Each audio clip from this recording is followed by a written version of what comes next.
Salut, c'est Dresco27. Alors aujourd'hui c'est pour une vidéo de présentation de mon deck L noir. Alors par contre j'aimerais que tout de suite mettre les choses au clair. J'ai vu sur certaines vidéos que il y avait des commentaires comme quoi ils présentaient leur deck pour se la péter, montrer leurs cartes et tout. Moi c'est absolument pas ça, moi au contraire c'est juste pour avoir des idées pour renforcer ce deck évidemment. Et qu'est-ce que je devrais ajouter et qu'est-ce que je devrais enlever en fait. Donc ne me mettez pas en commentaire, ouais tu t'appelles, des trucs comme ça. C'est vraiment pour parce que j'aime Yu-Gi-Oh, que je veux présenter mes decks et savoir un peu qu'est-ce que vous en pensez, qu'est-ce qui est bien, qu'est-ce qui va bien. Alors je vais commencer. Alors, dans ce deck, 3K lutte, l'ombre de la lune. Donc lui son effet c'est que lorsqu'un monstre est noir il est attaqué, ou qu'il attaque ou qu'il est attaqué, on peut envoyer cette carte depuis notre main au cimetière pour faire gagner 1400 points d'attaque au monstre sélectionné, donc c'est plutôt pas mal. Ensuite, 3 bourres à la lance. Donc lui j'aime beaucoup son effet. S'il y a déjà un monstre L noir sur le terrain, on peut l'invoquer spécialement et en plus les dommages entre les points de défense et les points d'attaque sont calculés. Shura, la flamme bleue, en 3 fois, dont une en super.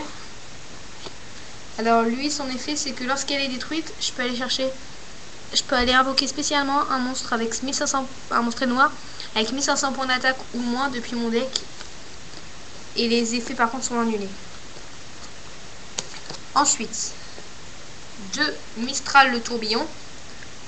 Alors lui c'est un synthoniseur. Si on contrôle un autre monstre que Mistral le tourbillon, on peut l'invoquer spécialement, cette carte depuis notre main. Et une fois par tour, on peut diviser l'attaque par 2 d'un monstre contrôlé par l'adversaire.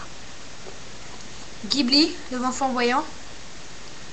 Alors elle lorsque l'adversaire lance une attaque directe, on peut l'invoquer spécialement. Et une fois par tour, on peut échanger l'attaque et la défense d'origine de cette carte. Donc c'est plutôt pas mal. En fait, elle a 0 points d'attaque et elle peut passer à 1600. Ensuite, carte à sacrifice. 2 Sirocco l'aube. Donc elle, en fait, si l'adversaire contrôle un monstre et qu'on n'en contrôle pas, on peut invoquer normalement cette carte sans sacrifice. On peut sélectionner aussi un monstre N noir qu'on contrôle après, et il gagne un montant d'attaque égal à la somme des attaques de tous les monstres N noirs sur le terrain, excepté lui-même. Et les monstres autres que le monstre sélectionné ne peuvent pas attaquer durant le tour où vous activez cet effet. Bon, c'est pas super, mais pour terminer un adversaire pour une attaque directe, c'est plutôt pas mal. Un Kouachi l'aube, donc c'est un synthoniseur. Lui, si on l'invoque spécialement, il ne peut plus être utilisé en monstre matériel de synchro, donc ça ne devient plus un synthoniseur. Mistral, le bouclier d'argent, un synthoniseur aussi. Lorsque cette carte est sur le terrain et détruite, c'est un peu le même effet que Kuriboele. Les dommages d'attaque reviennent à 0 pendant ce tour. Blizzard, la tempête d'extrême nord, un synthoniseur. Cette carte elle peut pas être invoquée spécialement.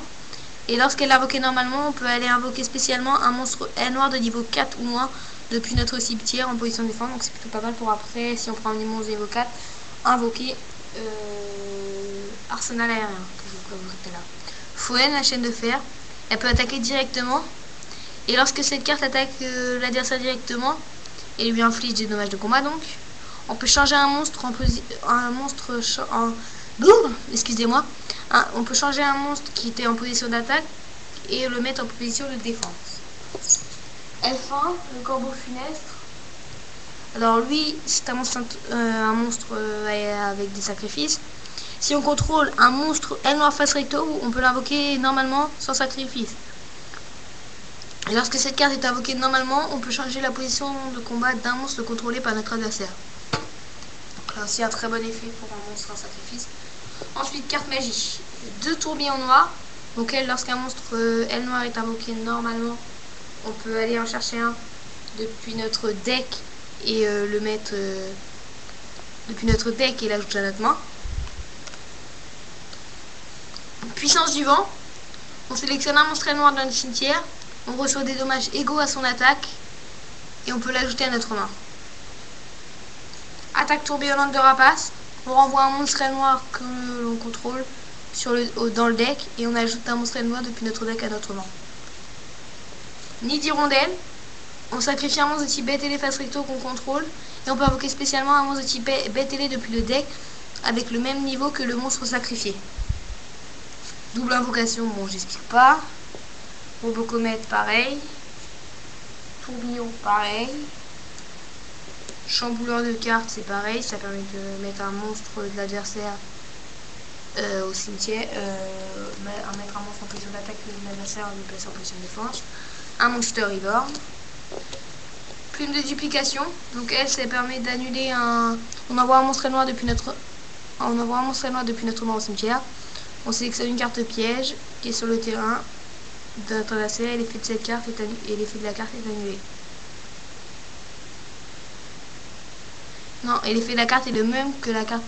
Et cet effet de carte est le même que celle qu'on a pris en fait. Attaque d'Icar. En sacrifiant un monstre de type bête ailé sur notre terrain, on peut détruire 2 cartes.